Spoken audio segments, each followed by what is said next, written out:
यहाँ हेर्नुहोस् है त कस्तो राम्रो छ। सुगम भाइ आज हामी अङ्गुरको के बनाएर खाने अब? अङ्गुरको जुस।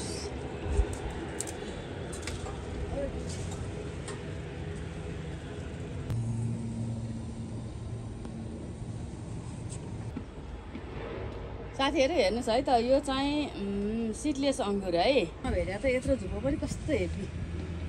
अरू चाहिँ सबै चराले खाएर उ यस्तो है। यो सब चराले खाएको है। यसरी रित्तै बनाएको चाहिँ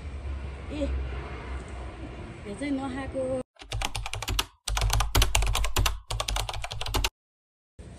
नमस्ते साथीहरू, हजुरहरूलाई हिजो अस्ति चाहिँ त्यहाँदेखि पुरै वहाँसम्म चाहिँ मैले अङ्गुर देखाएको थिएँ है। तर लगभग 1 महिना चाहिँ चराले कागले चाहिँ आनन्दसँग खायो। त्यतातिर धर्म कमाइयो होइन।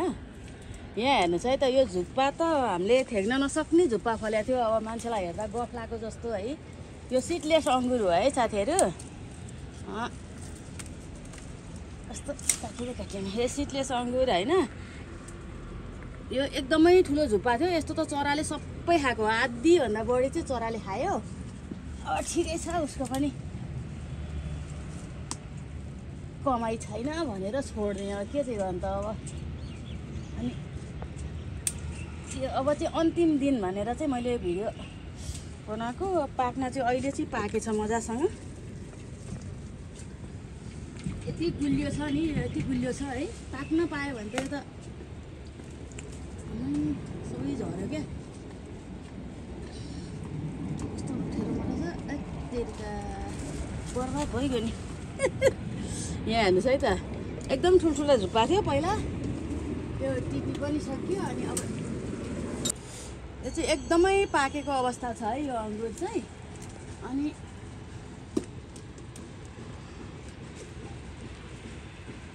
यति गाह्रो छ नि यो। यहाँ हेर्नुहोस् है त कस्तो राम्रो छ। सुगम भाइ आज हामी अङ्गुरको के बनाएर खाने अब? अङ्गुरको जुस।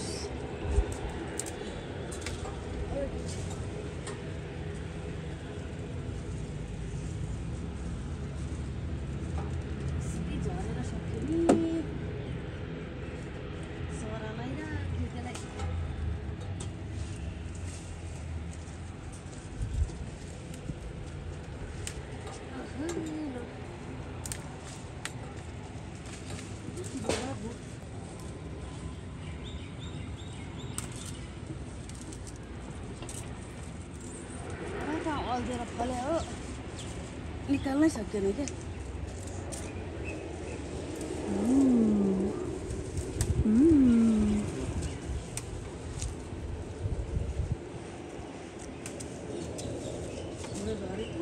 यता आइज सुगम अहिले हो र दसौँमा त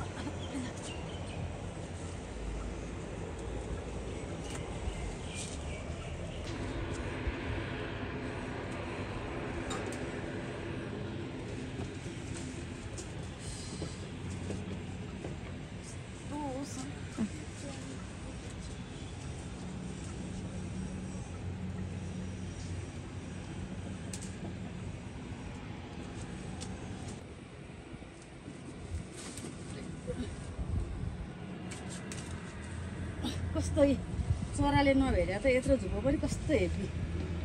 अरू चाहिँ सबै चराले खाएर उ यस्तो है। यो सब चराले खाएको है। यसरी रित्तै बनाएको चाहिँ यो चाहिँ नखाएको।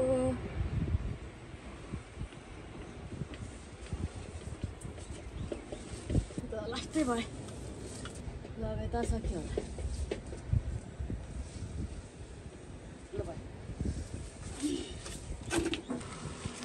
चराले है साथीहरू, यी चराले खाएको।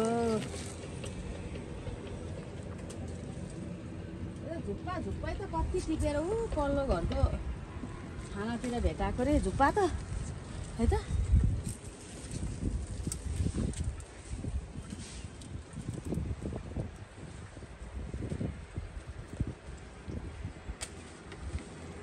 रित्तै हो यो, रित्तै।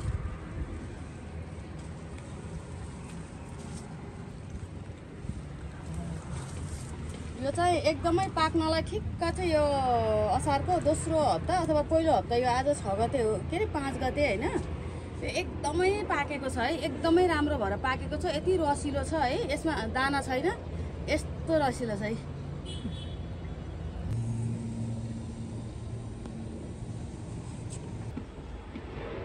साथीहरू हेर्नुहोस् है त, यो चाहिँ सिडलेस अङ्गुर है।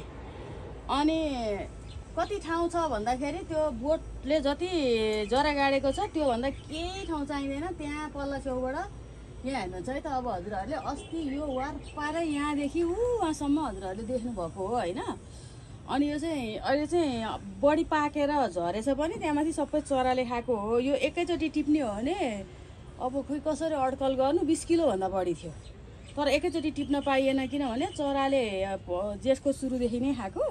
अनि हाम्रो भाग चाहिँ लास्टमा अलिअलि कहिले अमिलो खायौँ, कहिले अलि गुलियो खायौँ। यो चाहिँ एकदमै गुलियो, एकदम खान लायकको भएको छ। अनि मैले चाहिँ हजुरहरूलाई के भने एकदमै थोरै ठाउँमा, अझ जमिन छ भने त त्यो कुरै नगरौँ, जमिन छैन भने नि थोरै ठाउँमा सानो भाँडोमा पनि हामीले मजासँग यो अङ्गुर फलाएर खान सक्छौँ। हामी सबैजनाले अलिकति मेहनत गऱ्यो भने आफैले फलाएको यो अर्ग्यानिक है, हामीले सुरुदेखि अमिलो हुँदै गुलियो हुँदै धेरै गुलियो हुन्जेलसम्म हामीले खाएको खाइछौँ, चराले नि खाएको खाइछ।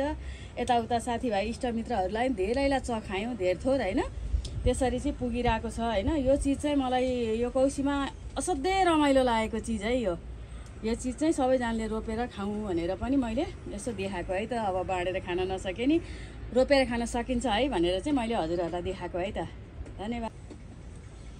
अनि जति पनि मेरो युट्युबका साथीहरू, फेसबुकका साथीहरू, टिकटकका साथीहरू सबैलाई पनि म फेरि पनि धन्यवाद भन्न चाहन्छु है।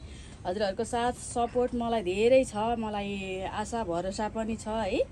अनि हजुरहरूले चाहिँ अब यो भिडियो चाहिँ एकदमै डिटेलमा हेर्नुहुन्छ भने चाहिँ मेरो टिकटक, फेसबुक भन्दा पनि युट्युब च्यानलमा गएर हेर्नु होला। मेरो युट्युब च्यानलको नाम चाहिँ रुफ फार्मिङ विथ गङ्गा।